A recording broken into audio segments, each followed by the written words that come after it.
I noticed this morning, actually first, I had a rooster the other day in with them that, well, y'all know Samson, but in with them, and his eyes started swelling, and it looked pretty bad.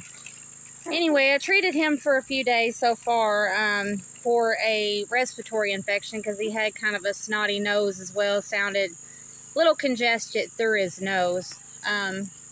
But I started him on Tylosin powder the other day. He's been on it for a few days, and the swellings went down, and he looks a lot better. He sounds better. He's not congested anymore. But this is actually, it's for chronic respiratory disease. I paid, I think, $30 for this bag at a local farm supply.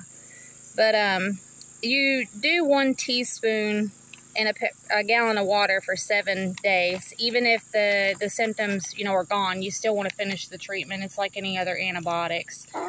But I usually don't treat my whole flock unless I see like a second bird, come up with the sickness, because antibiotics are pretty hard on their systems. But this is Molly. She's this morning I noticed some bubbles in her eye, and I just wiped it out. I didn't want to start her on antibiotics yet because sometimes they'll get bubbles in their eyes where they got something in their eye and they're just trying to push it out. So I wiped it off and went on. I figured I'd keep an eye on it, but I just checked her a minute ago, and her eyes glazed over, and she's got bubbles, and it looks like it's starting to swell a little bit. So I'm going to go ahead and start treating the whole flock with this Tylosin and go from there.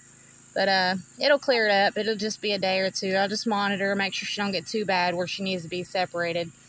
You always want to separate, your first sick chicken from the others, because the others may not get it, and you may not have to treat everyone. So he'd been separated as soon as I'd noticed it. But I'm getting ready to start them on the treatment for 7 days. You want to make sure and do it every day. Mix a new batch and throw out the other. But that's all. I just wanted to help y'all out on a respiratory problem should y'all have one arise in your flock.